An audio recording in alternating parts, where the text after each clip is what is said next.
prenons place. Nous avons 55 minutes avec vous pour parler d'Alien, de la saga, de tout ce qu'on vient de voir. Donc alors on fait un peu les présentations. Frédéric, présente-toi auprès des gens, puis on va faire Jean-Marc, puis on va comme ça tous vous se présenter à vous. Alors bonsoir à tous, bonjour.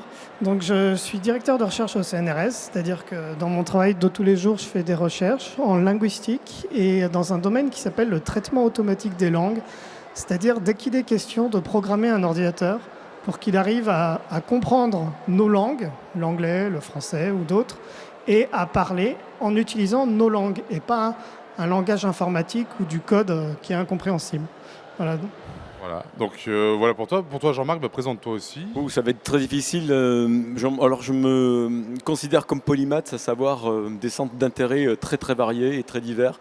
Ça va, comment dire, de l'intérêt à Sapiens, les films de science-fiction, la science, Jules Verne, la collectionnite et la réparation des objets, etc., etc. Donc voilà, j'ai un stand Alien que vous pourrez voir tout à l'heure. Et si vous avez des questions sur cet univers-là, n'hésitez pas. Voilà. Et puis donc moi, Julien Dumont, je suis producteur et réalisateur. Et ma passion à côté du cinéma, c'est le musée du cinéma que j'ai racheté à Lyon, musée du cinéma miniature. Et je vous invite à voir la collection, une des parties de la collection du musée. Et vous pourrez parler avec notre équipe. Voilà. Je fais un petit aparté. À 16h30 sur le stand du musée, vous aurez Paul Hirsch, le monteur de Star Wars 1, enfin de Star Wars épisodes 4 et 5, donc Un Nouvel Espoir et l'Empire contre-attaque. Il a eu l'Oscar pour le montage de l'Empire contre-attaque qui sera en dédicace sur le stand du musée à 16h, donc 16h30. Voilà. Et on va attaquer ce panel sur Alien, Anatomie de l'étrange. On va pouvoir parler, je pense, avec Jean-Marc de tout ce qui est lié à la fabrication de la créature au cinéma. Est-ce qu'on commence par toi, peut-être, sur l'IA? Oui, je peux commencer. Alors, peut-être qu'on peut voir je vais parler un petit peu, puis après il y aura 2-3 slides. Donc pour moi, il y a un intérêt dans Alien, que ce soit le premier film ou la saga en général, c'est qu'il y a un personnage qui est essentiel, qui est la créature, le monstre, enfin avec ses phases, etc. Mais ça, on en parlera. Mais il y a aussi à chaque fois des robots.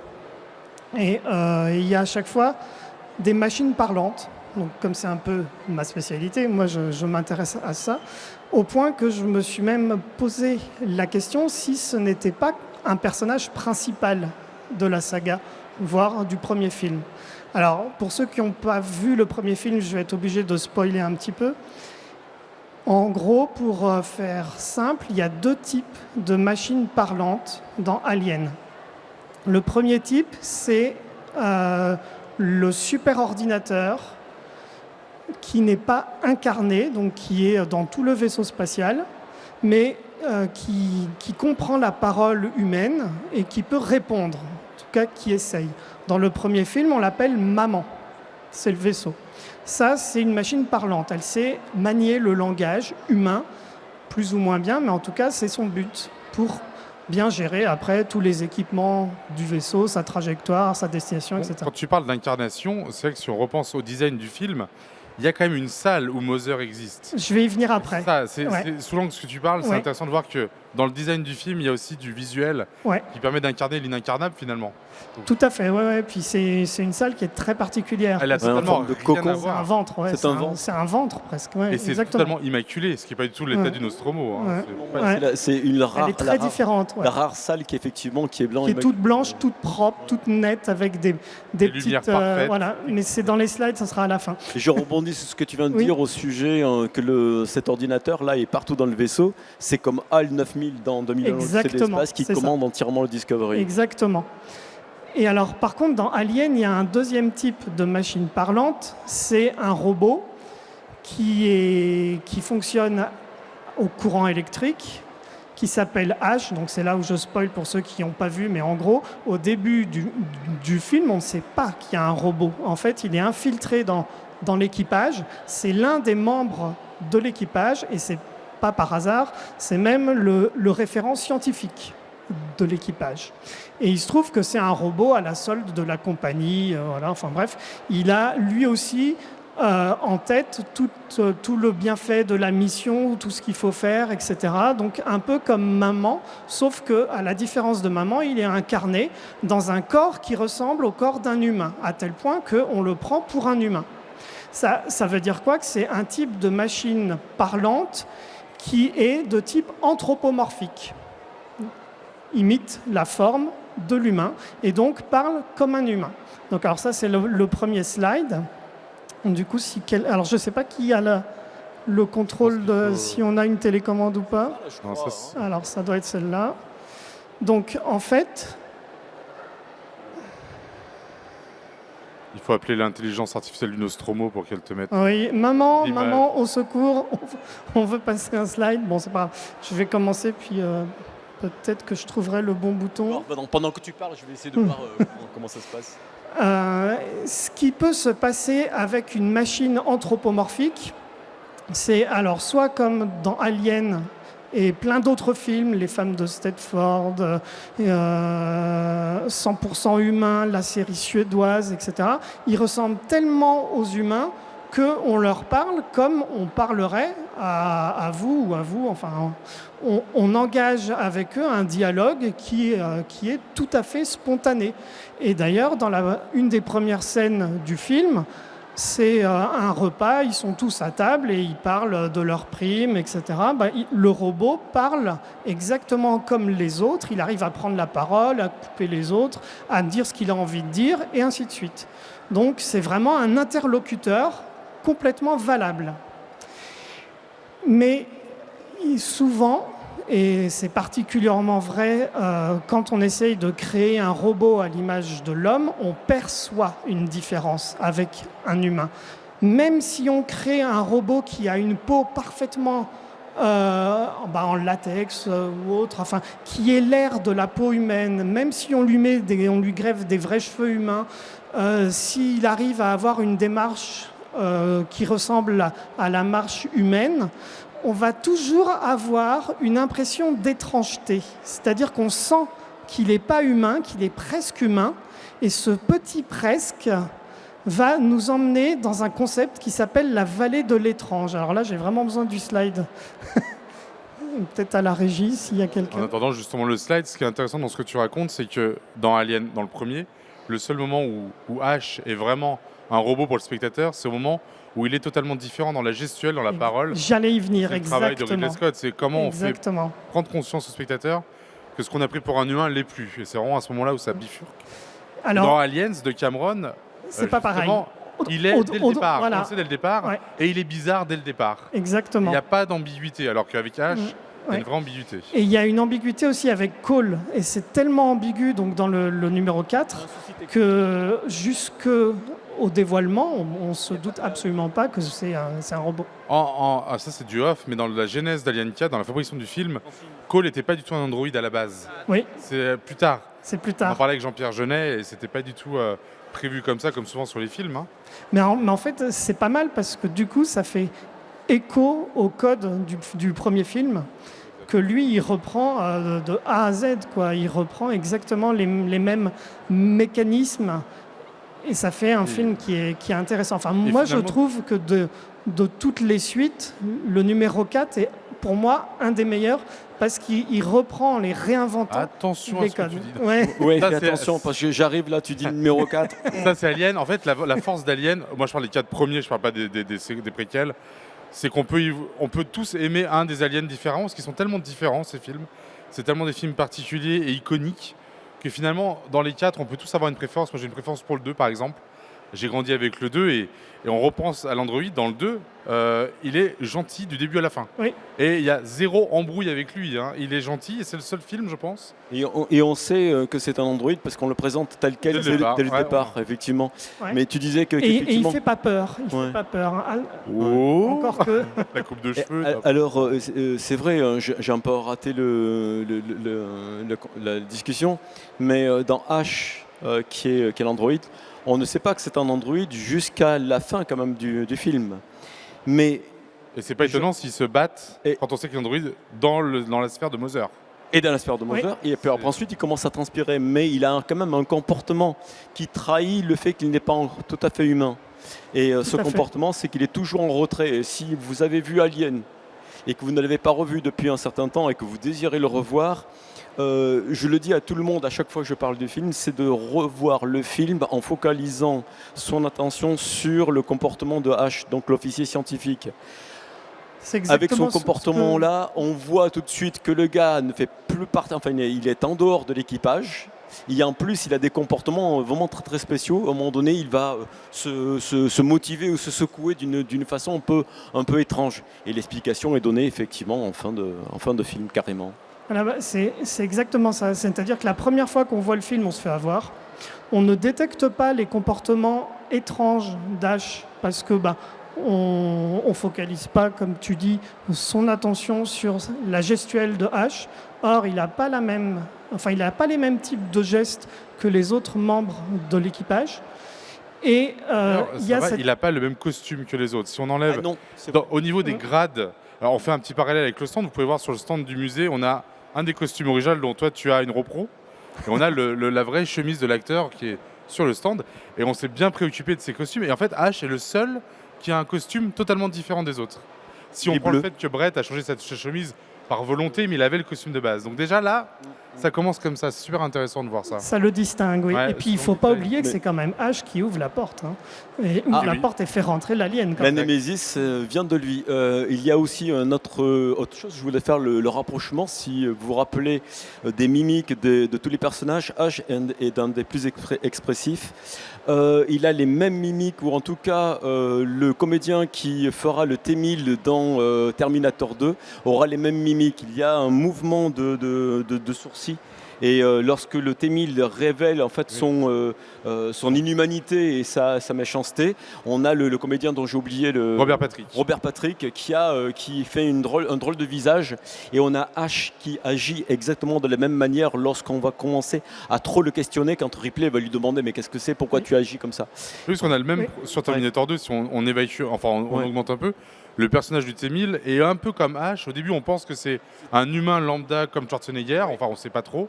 On pense même que c'est d'ailleurs lui l'humain, et au final, C'est lui le gentil en fait. c'est lui gentil, on se rend Ouais, compte ouais. que pas du tout. Donc là aussi, il y a eu un travail avec James Cameron, c'est pas pour rien qu'on est sur Aliens aussi, où ils ont travaillé la mimique, la gestuelle de Robert Patrick au même titre que Ash. Et oui, tout à fait. Et alors donc à propos de Ash, on arrive à cette fameuse scène de la bagarre dans le ventre de Mother, où plus le temps passe, plus on s'aperçoit que Ash est vraiment pas normal.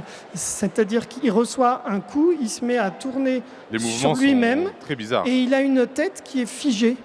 Et là, on se dit, mais il se passe un truc bizarre. Super force.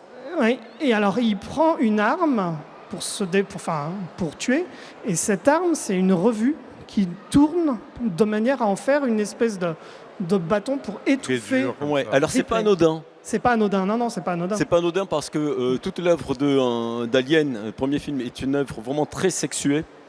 Giger donc avait fait ses designs en conséquence. Et là, nous avons affaire à un viol.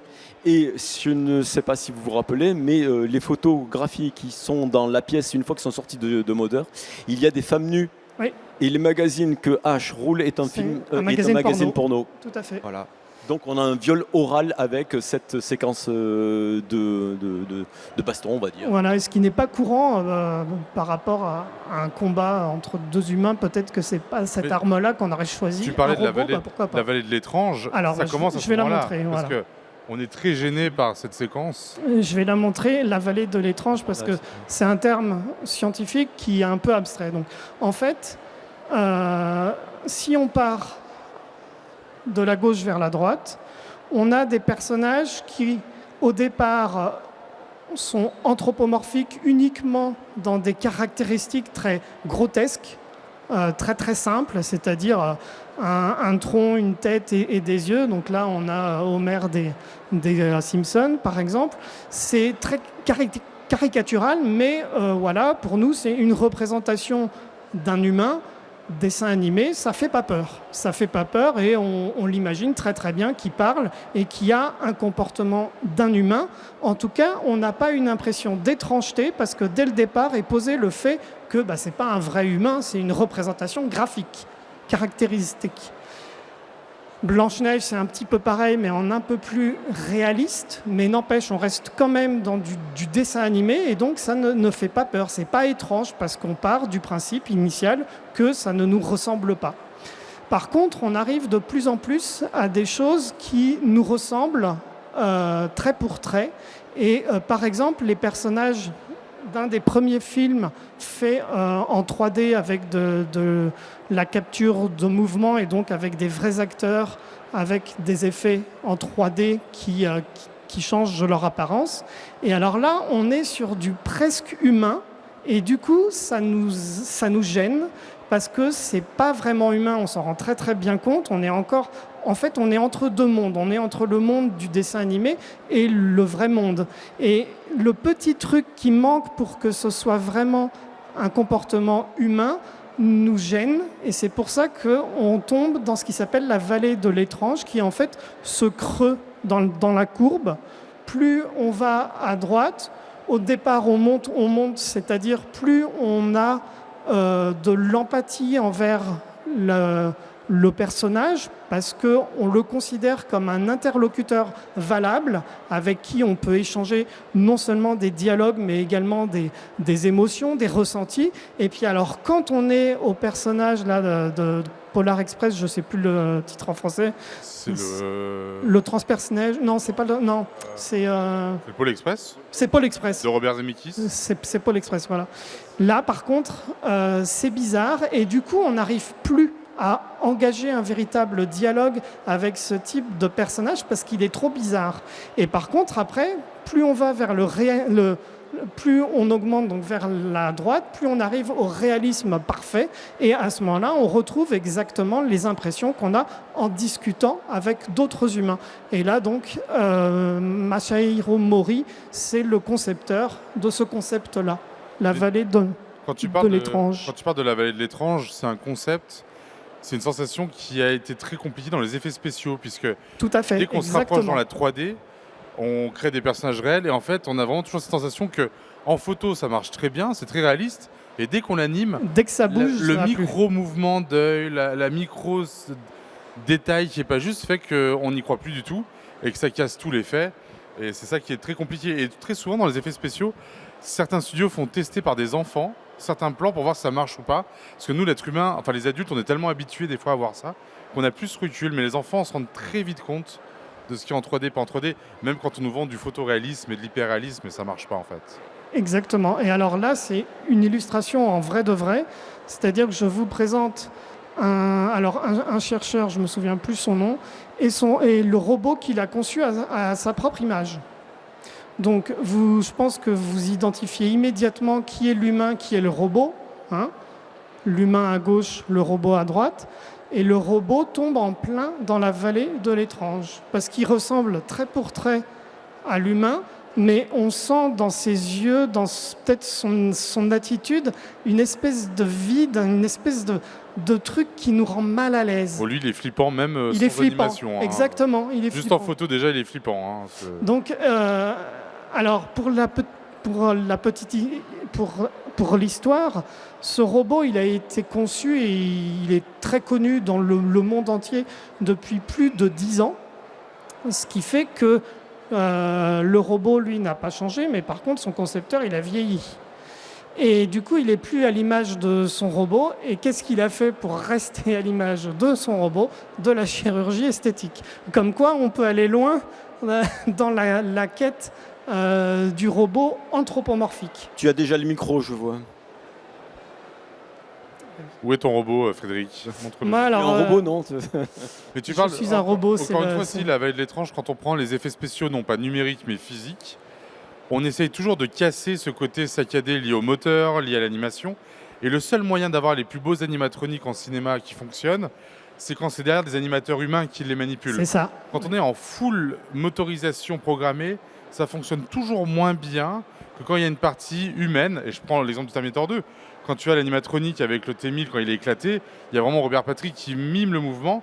Et ça me permet de créer cet environnement de mouvement beaucoup plus réaliste que si on n'a que des moteurs. Enfin, vous prenez juste une main, juste l'animation musculaire de la main. Vous devriez avoir tellement de moteurs pour faire la subtilité de la main. qu'on voit tout de suite que c'est 4 moteurs qui font ça, et voilà. Ouais. Et c'est la même chose en cinéma, donc ça marche jamais. Il n'y a aucun robot hyper réaliste qui marche à l'heure actuelle. Non, aucun. Aucun. Aucun. C'est pas possible. Et là, c'est une quête de l'impossible parce que, bon, pour la petite histoire, en fait, ce robot-là, il fait rien tout seul. Il n'est pas du tout autonome. Il est programmé pour répéter les mêmes phrases. Mais justement, c'est ce qui fait un petit peu peur parce qu'on peut s'adresser à des entités robotiques. Mais quand derrière il y a une intelligence, on répond à tes questions et qu'il y a une certaine pertinence, ou même des pertinences tout court,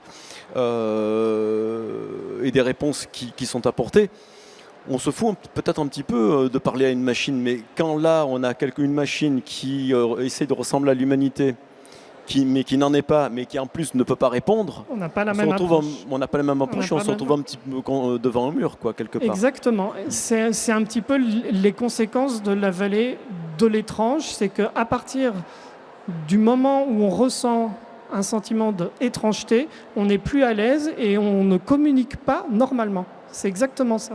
Et c'est peut-être un petit peu ce qui se passe avec H. On ne s'en rend pas trop compte à la première vision du film, mais quand, comme tu le disais, on revisionne en focalisant sur H, on se rend compte que en fait, il incarne un peu cette vallée de l'étrange. Mais pareil, dans Covenant, quand tu as le passage de David qui rencontre son... C'est après. C'est après, tu as déjà tout prévu. C'est la vallée de l'étrange, attention. Tu commences à me faire peur. Alors, en fait, les 2 slides qui suivent, c'est pour terminer sur la machine parlante à l'image de l'humain. Donc voici H après le combat. Alors c'est la première fois au cinéma qu'on voyait un robot comme ça. Il faut avoir en tête qu'à l'époque d'Alien, les robots au cinéma, généralement, c'était des machines brillantes en métal bien poli. C'était Maria de... Ouais, pas tout à fait, parce que dans Monde Ouest, avec Yul Brynner, nous avons un parc d'attractions qui est animé par des robots, et lorsque on découvre qu'en fait le robot qui est en train de tuer le public dans le parc d'attractions, que Yul Brynner, c'est un robot. C'est un robot, là c'est quand même l'étrangeté vient D'ailleurs, ici. Monde Ouest, alors mauvaise traduction de Westworld, c'est la traduction française. Westworld, tout à fait. Monde Ouest, mais c'est les prémices de Terminator. Oui. Monde Ouest, Yul Brynner, c'est Schwarzenegger. 30 ans avant, non 20 ans 20 ans, 20 ans avant. 20 ans avant, 74. Voilà. 10 ans Même moins, oui, c'est ça. 74, 84. Juste 10 ans avant, ça a tellement pris une Juste claque 10 ans, entre les deux. Une décennie de films, c'est fou comme ça. Ouais. Mais on est vraiment sur les prémices. Alors là, pour la petite anecdote, sur le tournage, c'était un enfer parce qu'ils avaient mis du yaourt pour faire le sang de H et ça puait le yaourt fermenté sur le tournage. C'était une infection. Donc il se rappelle de cette scène. Mais c'est vrai que le look est très particulier. Moi, ça m'a perturbé jusque maintenant. Les petites boules transparentes là, dans le design, c'est juste génialissime. Ah ouais. On se dit, mais c'est quoi ces trucs? C'est censé montrer des organes et il y a des fibres optiques à l'intérieur aussi. C'est assez extraordinaire. Et il y a des fils électriques et il ranime H en faisant un petit court-circuit, ce qui montre que c'est vraiment un robot qui marche à l'électricité. C'est pas une machine bio. Et ici, nous avons une sorte de cathéter parce qu'ils avaient utilisé des matériels de chirurgie et de laboratoire. Ça, c'est le côté génial de Alien 1 et je dirais d'Aliens le retour, c'est qu'on était sur des films à petit budget. N'oubliez pas que Aliens de James Cameron, c'est 16 millions de dollars et que Ghostbusters, sorti la même année, c'est 32 millions de dollars.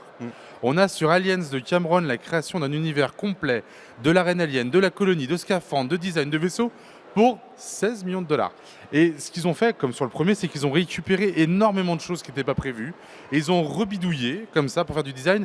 Et pour le coup, ce design-là, on le trouve plus maintenant, puisqu'on a des designers, en veux-tu, en voilà. Tout est créé, regarde Prometheus, Covenant. C'est en 3D maintenant. Voilà, et je trouve que l'utilisation de ces un peu anecdotiques ou un peu à la dernière minute, comme l'œuf avec la panse de veau qu'on met sur l'œuf qui a une texture incroyable, et ben ça participe à la spécificité de ces films. Et ça, je suis sûr que vous aurez des designers de maintenant, personne en production accepterait de foutre des petites boules transparentes, des câbles et du yaourt pour faire un vaisseau. Jamais de la vie, personne ne ferait ça. Et c'est ce qui fait que ça marche. Voilà. Ouais. Et ça devient très organique et c'est ce que désirait le réalisateur. Oh. Aussi. Et alors là où c'est très amusant, c'est de voir le décalage esthétique total qu'il y a entre ce robot-là et celui des derniers volets donc, de la saga. Tu parles de David, hein, c'est ça? Voilà. Rien à voir. Le premier, Donc c'est crade, c'est gore, c'est du yaourt qui pue. Et là, on a quelque chose d'immaculé, de blanc. Il est habillé en blanc, il est pieds nus. On devine qu'il est très très propre. Enfin, c'est strictement à l'opposé en fait. Il est nu habillé. C'est un Nu drôle de- habillé, oui. Mais On peut dire ça. Ouais. C'est la volonté quand même de Mr. Wayland. Bah, c'est surtout que c'est son Android personnel. C'est son Android personnel. C'est le ouais. top, je pense, de ce que Wayland a produit. Et on le retransmet. D'ailleurs, Ridley Scott a fait pour Prometheus reconstruire intégralement l'appartement. Alors juste ce décor-là, c'est complètement dingue. Hein. C'était à Pinewood. Enfin, le décor tout blanc comme ça, c'est complètement fou. Mais c'est vrai que David est complètement à l'opposé de À H. l'opposé, ouais. Tellement. Et il en devient bizarre par son côté perfectionniste. Exactement. Et alors c'est pour ça qu'on rejoint encore une fois cette vallée de l'étrange. C'est que là, il est conçu de manière mais tellement parfaite qu'il induit lui aussi un sentiment qui nous rend un peu mal à l'aise. Parce que là, on a l'impression d'être face à une espèce de dieu. Enfin Alors oui, c'est vrai. Mais moi, ce qui me rend mal à l'aise, c'est les réponses de Wayland quand David pose des questions et qu'il n'a pas les réponses ou alors des réponses qui sont totalement soit décalées, soit désobligeantes de la part de son créateur. Oui. C'est un peu quand il lui demande mais pourquoi tu m'as créé parce que j'ai pu quoi.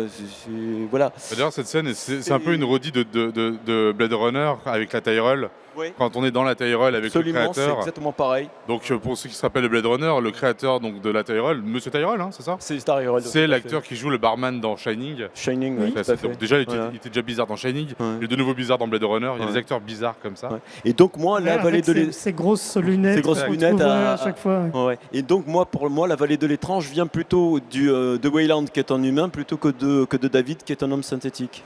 Wayland est bizarre, même vieux. Hein. D'accord. Le maquillage Alors, sur Guy ça, Pearce, c'est bizarre. Hein. Pardon, ça c'est intéressant parce qu'en fait ça rejoint exactement donc, dans le quatrième le dialogue qu'il y a entre Ripley, Ripley V2 ou V3 et V58. Cole. Parce que quand elle comprend que Cole est un robot, elle lui dit tu es tellement humaine que c'est normal que ce soit toi le robot. Ben voilà, ça fait exactement écho à ça. Et c'est la quête des réplicants dans Blade Runner. Et c'est la quête des Qui sont réplicants. plus humains finalement.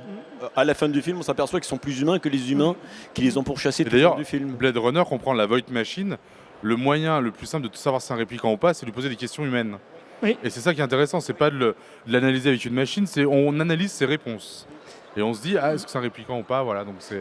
Mais alors on peut même remonter encore avant, parce que dans 2001, puisqu'on en parlait, dans le film, le personnage qui crée des émotions, c'est Hal quand il meurt, c'est pas Dave Bowman ni Frank Poole. Hal a Eux, ils plus sont de- robotiques. Parce que pour le coup, ils ont été déshumanisés pour la mission. Exactement. Et Hal devient plus Exactement. humain que les humains qui sont à Voilà. l'intérieur du Et vaisseau. si je me trompe pas, Hal a plus de lignes de dialogue que les acteurs réunis de 2001. carrément. hein. Oui, C'est- exactement, oui, carrément. En même. fait, l'acteur Ouais. qui joue le plus et qui parle le plus, c'est un robot dans le film. Donc, Exactement. on ne voit pas. Et Hal qu'on présente comme le robot tueur de 2001 l'Odyssée de l'espace, mais on apprend dans 2010, qui est la suite, qu'en fait, si Hal a pété les plombs, c'est parce qu'en fait, on lui a menti sur le projet de mission. Exact. Et donc, ça en fait non pas un robot totalement froid, mais une véritable entité qui pense et qui a des émotions. Carrément. Alors justement, puisqu'on est sur HAL, on va revenir à l'autre type de machine parlante, donc les super-ordinateurs qui sont à l'intérieur des vaisseaux spatiaux. Et donc, dans le premier Alien, on a Maman. Alors après, dans les volets suivants, on n'aura pas trop d'équivalent. Il y a juste un autre film où il y a Père, mais en fait, Père, il dit Il est assez rien. anecdotique dans les Voilà, quatre. c'est anecdotique. Oui, c'est plus pour le Ouais. coup du fan service, je dirais quasiment que. Oui, c'est ça. vrai- C'est pas un vrai scénariste, personnage. non, C'est ouais. pas un vrai personnage. Alors que dans le premier film, Maman est un vrai personnage, très important.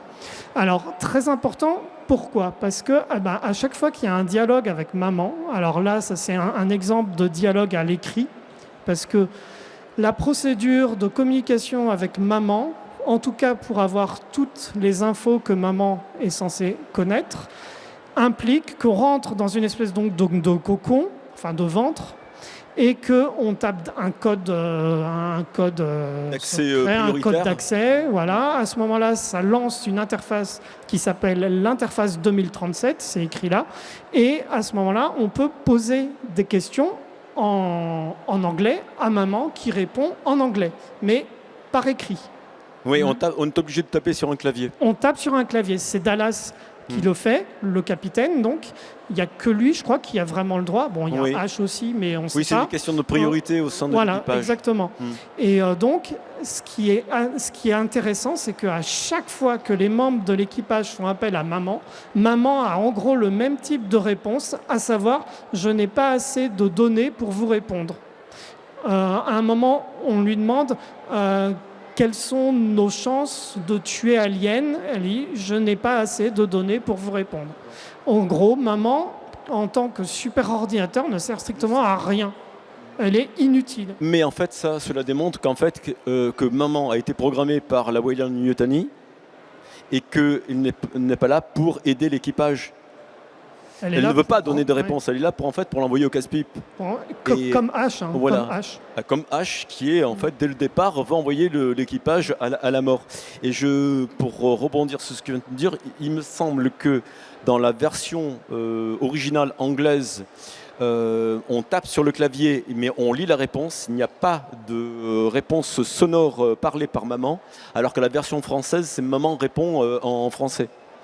Et d'ailleurs, c'est marrant parce que cette séquence de maman, je ne sais pas si vous vous rappelez, mais dans Sphère de Barry Levinson, il y a la même discussion avec l'entité via des écrans interposés, des claviers interposés, et les mêmes types de réponses un petit peu à côté font un effet étrange et participent à l'environnement un peu... Mais on crée une déshumanisation par l'intermédiaire d'ordinateurs qui sont programmés, peut-être intelligents mais quand même programmés, pour placer justement la personne, l'humain, dans une situation où il est totalement isolé.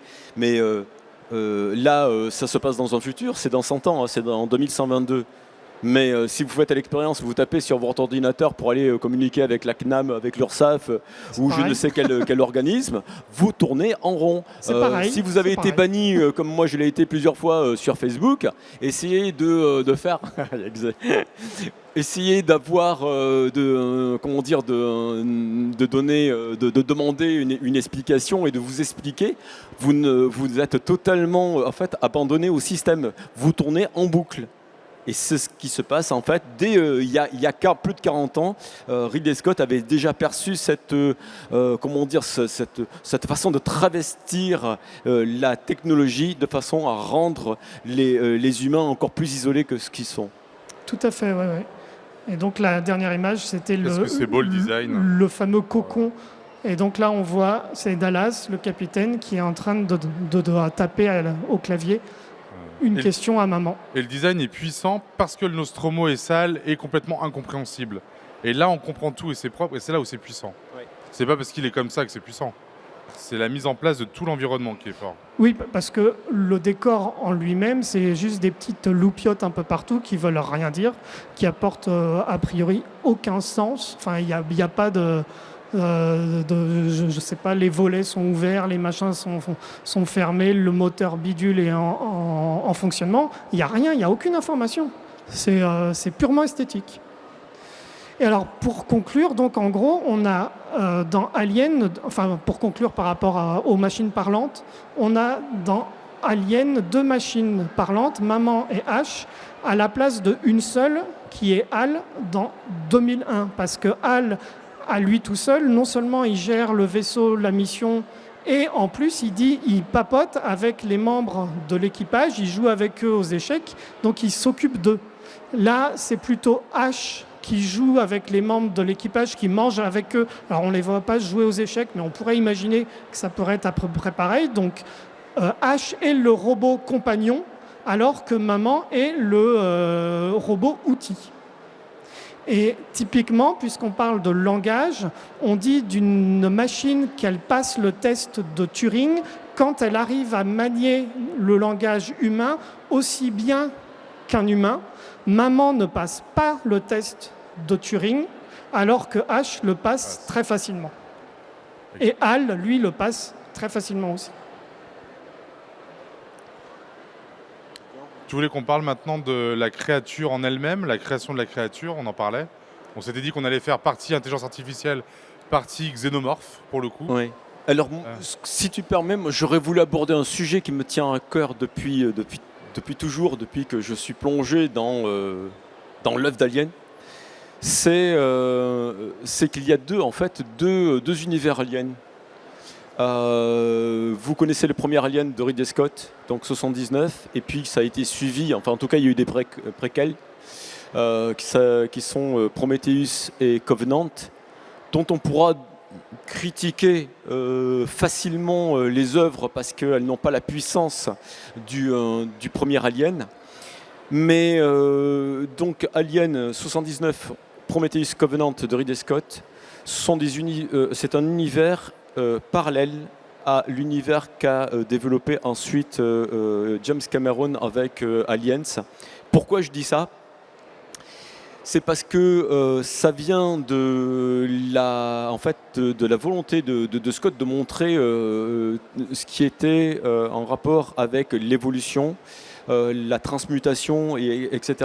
L'univers, l'alien qui est dans le film de Scott est un alien qui se multiplie, qui se reproduit de façon asexuée. Il y avait au départ, on devait avoir une sorte de hiéroglyphe ou des dessins qui montaient. Les astronautes, quand ils débarquaient dans les vaisseaux extraterrestres sur la planète, auraient pu voir un schéma de reproduction de l'alien. Et ce schéma de reproduction de l'alien est un schéma qui est fermé. C'est-à-dire que l'alien va faire des victimes. Enfin, il y a un œuf, il y a un hôte. L'hôte va exploser, va faire naître un alien en devenir, et puis l'hôte va soit mourir, et ça, c'est dans une scène qui a été coupée avec le director's cut de l'alien. On voit Dallas en train de souffrir, et on voit Kane, pas Kane, mais Brett, donc membre d'équipage, en train de se transformer en cocon.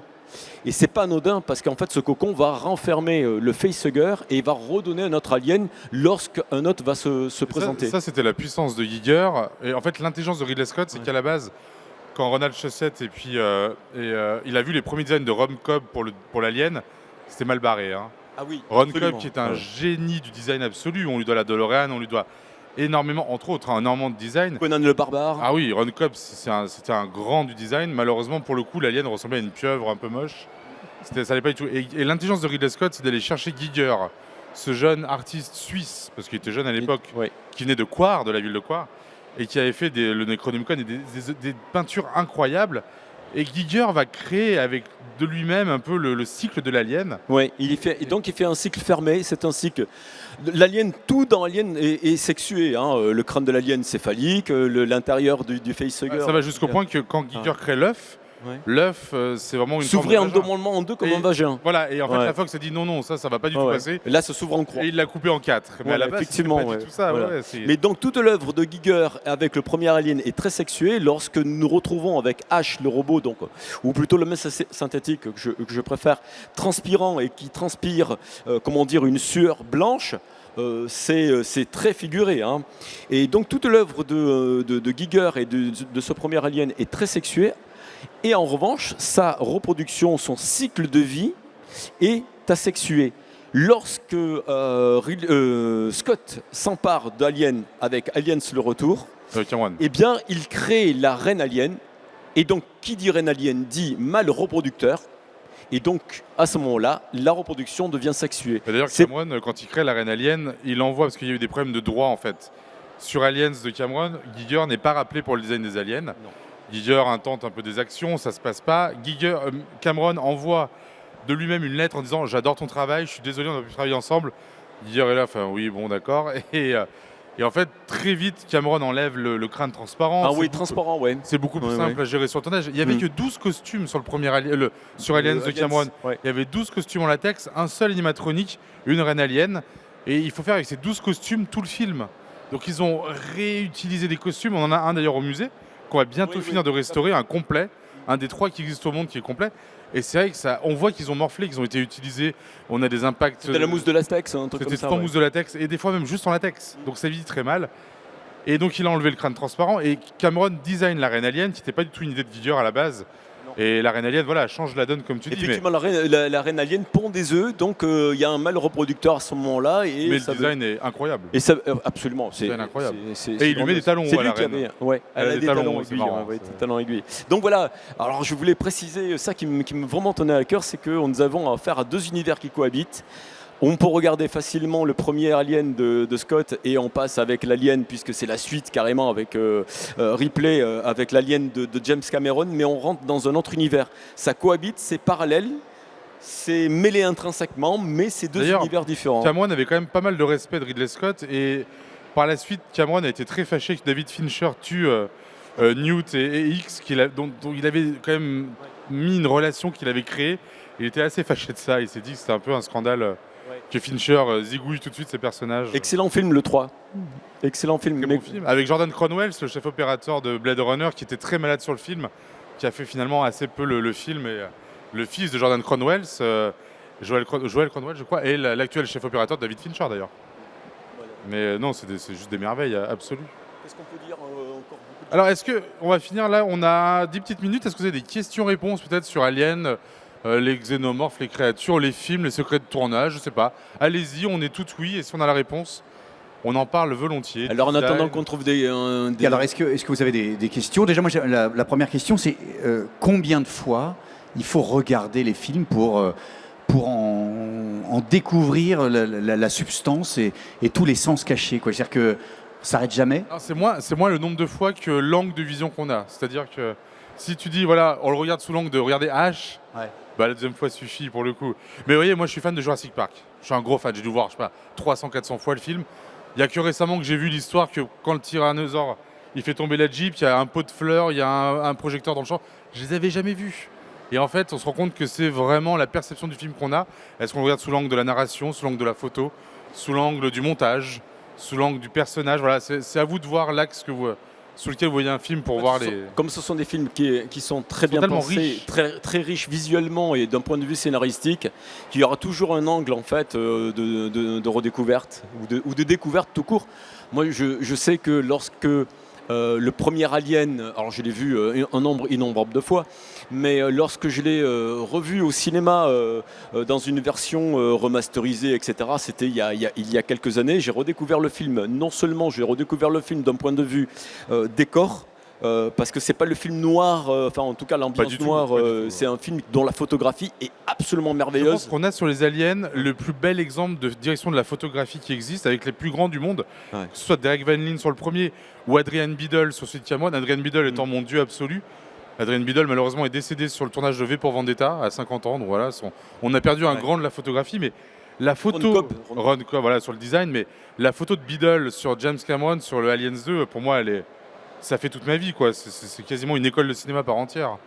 Dès que je vois quelque chose, j'ai envie de mettre un projecteur derrière et de la fumée. Et voilà, c'est ouf. Adrian Biddle, c'est un dur. Voilà, on a, comme tu dis, la vision d'Alien. Et le 1 est incroyable. La lumière est incroyable. Les plans sont incroyables. C'est extraordinaire. Voilà, donc, on sent Ridley Scott qui vient de la pub. Ridley Scott qui vient de la pub en Angleterre avec son frère éclaire les choses. Que ce soit vraiment, il y a une intelligence dans la anecdote aussi, c'est que pour le premier film là, donc Alien 1979, la production avait multiplié par 2 quand même l'enveloppe budgétaire, parce que Ridley Scott s'était investi dans le film et il n'était pas seulement le réalisateur, mais il a modifié quand même des grandes parties de scénario et il avait fait tous les storyboards, il avait tout dessiné. Ça s'appelait d'ailleurs des Ridley Grams. Des Ridley Grams. En fait, comme les producteurs comprenaient peut-être pas forcément, il s'est dit, je vais tout préparer en amont, donc il a tout dessiné le film qui permettent comme ça à bien préparer. Voilà, donc il avait découpé tout le film avec un storyboard et les producteurs ont vu tout de suite le potentiel et ils ont multiplié par 2 donc le budget, ce qui a fait... Un petit style de Mobius d'ailleurs quand il dessine. Ah oui, peut-être vous ne savez pas, mais là on a Jean Giraud qui était un artiste français. Incroyable. Mobius donc. Mobius. Qui avait, d'ailleurs, pour arrêter un peu la légende du Dune de Jodorowsky, il faut arrêter de dire que c'est le Dune de Jodorowsky. C'est le Dune de Mobius. Voilà. Mobius est la personne qui a tout designé sur le projet Dune, avec bien sûr Chris Foss. Chris Foss qui était là. Mais Mobius est tellement investi, arrêtons de dire que c'est le Dune de Jodorowsky. C'est un mensonge cinématographique. Messieurs, une question ici. Bonjour, je me demandais, est-ce que vous savez comment Jean-Pierre Jeunet a été choisi pour faire le 4 ? Oui, on en a parlé avec Jean-Pierre. Suite au succès de La Cité des Enfants Perdus, Jean-Pierre a eu un agent aux États-Unis et forcément le film était incroyable pour les Américains. Ils sortent ce film 95, je crois. Oui. La Cité des Enfants Perdus et tout de suite, les Américains ont dit on aimerait ça pour le Alien 4 avec la vision de Jean-Pierre. Donc voilà, donc à la base il y avait Caro qui me disait que lui n'avait pas pris d'agent il n'avait pas pu être aussi investi dans la production. Et il a designé un peu au début Caro, en fait. Voilà. Et est-ce que ça n'a pas contribué aussi à arrêter un peu la course, je veux dire, à la mégalomanie des différents réalisateurs successifs? Parce que quand on passe de Scott, Cameron, derrière Fincher, à un moment donné, on ne dit pas il faut arrêter sur cette surenchère. Sur le langue cinématographique pur, Alien, la résurrection est super intéressant. Il y a l'utilisation de larges focales qu'on n'avait jamais vu dans les Aliens avant. Il y a la photo de Darius Khondji, donc le chef opérateur de Seven, qui est incroyable. On a des purs designers. Bon, moi, j'aime beaucoup le 4. Des génies. Personnellement, c'est celui que je déteste le plus parce que non, mais d'un point de vue technique. Alors, je suis également technicien. Alors donc, j'adore le Newborn. J'aime beaucoup tout le monde le déteste. L'image, j'aime beaucoup les effets spéciaux, j'aime beaucoup les designs, etc.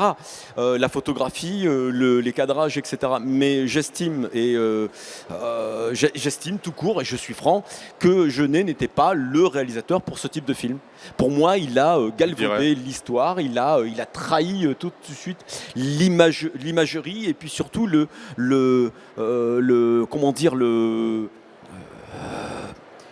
ce qu'est Alien, voilà, ce que doit représenter l'épopée Alien, la saga Alien, qui est une histoire sur l'évolution. On l'a avec Ripley, qui est clonée, et elle a une belle confrontation. Pour moi, une des plus belles créations en dehors de l'Alien de Giger, c'est le Newborn Alien, c'est-à-dire le nouveau-né Alien, designé par Chris Cunningham, excuse-moi. Chris Cunningham qui a fait beaucoup de clips de Nine Inch Nails. Et qui est un designer incroyable et un réalisateur incroyable. Et là, pour moi, c'est un des plus beaux aliens jamais vus.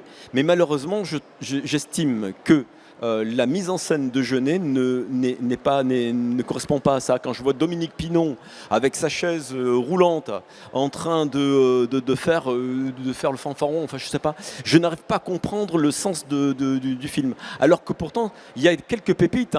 C'est toujours une histoire d'évolution. On va faire des clonages, on va devenir. On parlait tout à l'heure avec Cécile au niveau de la musique. La scène des clones est ultra puissante. Ouais, ainsi que parlait Zarathustra, c'est le surhomme. Et donc là, nous avons affaire avec Alien une histoire de surhomme. Je vais résumer ou faire une sorte de paraphrase par rapport au professeur Malcolm dans Jurassic Park. J'adore. Quand il parle quand il la goutte sur la main et la théorie du chaos, etc. Les femmes héritent de la Terre. Voilà, héritent de la Terre. Dans Alien, qu'est-ce que nous avons? On apprend avec Prometheus et Covenant. Les ingénieurs créent l'homme. L'homme crée les hommes synthétiques.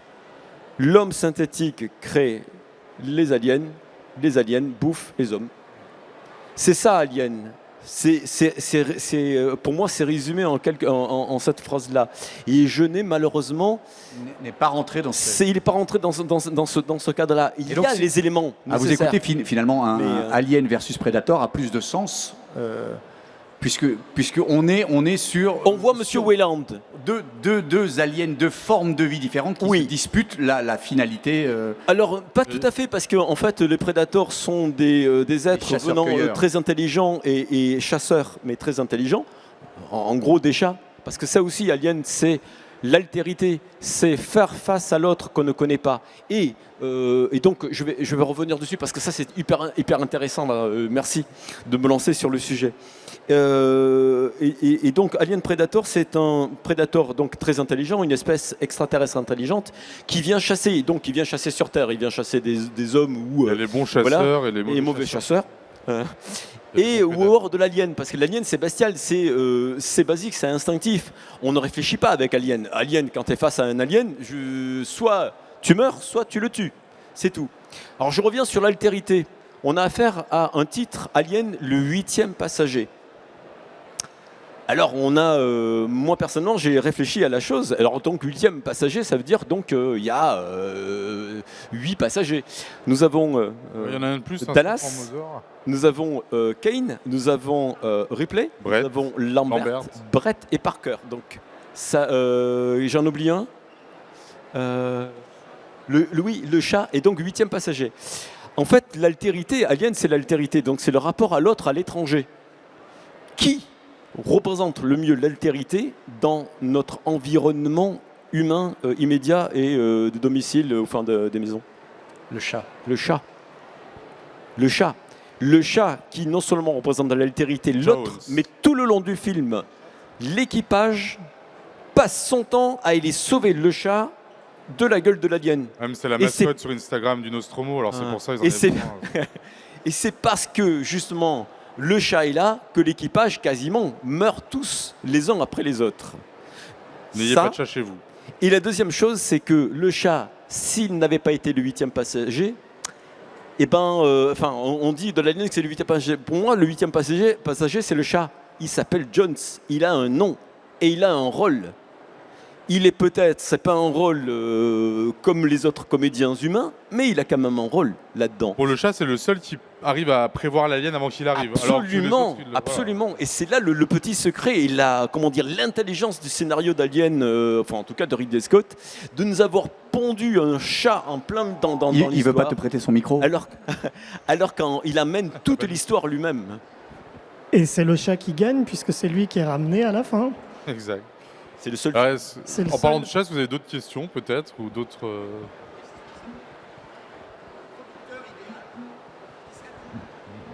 Je vais lui laisser poser sa question.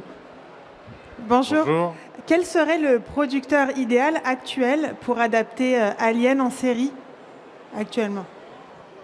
Ouais, je pense qu'il n'y a pas de producteur idéal, il y a des productions idéales. C'est-à-dire que, en fait, on est dans une situation de coproduction totale depuis les changements de fabrication de films.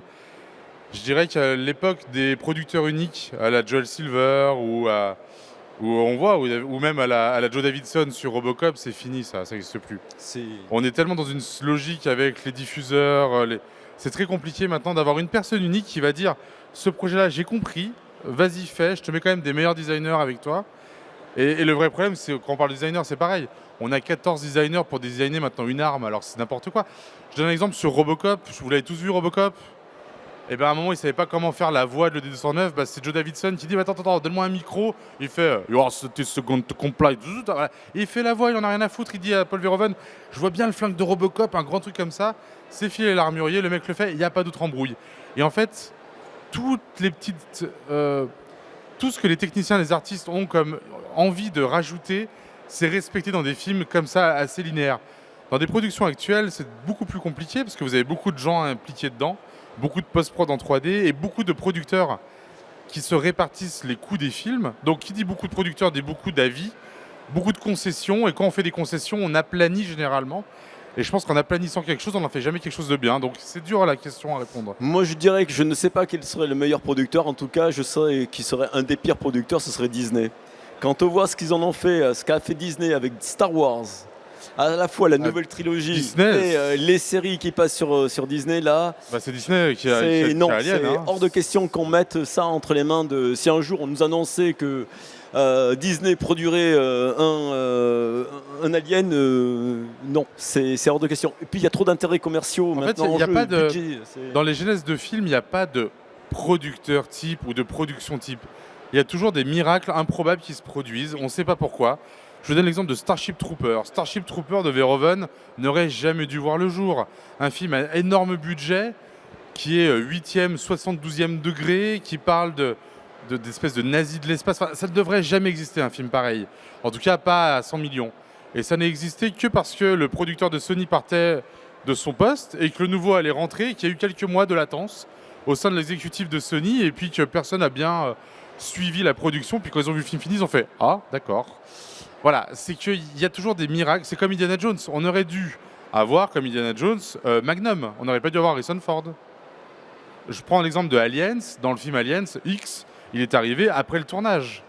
C'est que l'acteur qui devait jouer X était complètement drogué, il a été renvoyé et ils l'ont pris à la dernière minute. En fait, il y a des espèces de...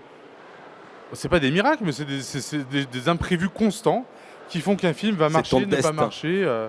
Et je pense, quand on voit, à mon sens, la faiblesse de Covenant et de Prometheus, qui sont pour moi pas des films incroyables, ils le sont parce que peut-être que Ridley Scott a le pouvoir complet sur la prod et qu'il aurait peut-être dû laisser des gens peut-être redonner un peu de mojo dans l'histoire. Tu vois. Pour moi, Parce que l'histoire de début de Prometheus où elle découvre les 3 petites étoiles gravées Ouais. dans la grotte, c'est quand même du niveau d'AVP. Hein. oui, tout à fait. Et c'est quand même la Oui, base du film. je suis d'accord. Et moi, je regardais ça, je veux dire, Ouais. c'est dingue. Je pense que Ridley Scott s'est laissé embobiné par le scénariste Damon Lindelof, qui est le comparse de J.J. Abrams Ah. et qui a emmené Ridley Scott vieillissant. Non mais voilà, Blade Runner, on sur prend- des domaines en fait qu'il ne maîtrisait pas. Tu me parles de Blade Runner, de Ridley Scott. Blade Runner, pourquoi il est beau? Pourquoi il y a de la pluie tout le temps avec des lumières en néon incroyables? C'est pas parce qu'il le voulait. C'est qu'à la base, quand on a dit à Ridley Scott, tu vas tourner dans les backlots de la Warner Bros, il y avait un étage et demi construit dans les studios. Il n'y avait pas de moyens. Il s'est dit, mais comment je vais pouvoir faire passer mon décor de New York en version futuriste? Le seul moyen que j'ai de pallier ce problème, c'est d'essayer de mettre des néons un peu de partout, de tourner de nuit et de cacher ça par de la pluie.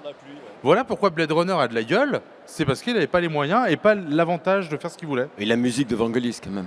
Ah ça oui, c'est magnifique. Toute industrie si puissante soit-elle s'effondre devant le côté artisanal et, voilà, et empirique. Et ça, c'est absolument génial. Est-ce que vous avez encore des questions Dernière question dans avant- le cas contraire, Pas de on va remercier évidemment nos intervenants. Merci merci à beaucoup, vous. messieurs Frédéric, Julien, Jean-Marc. Merci.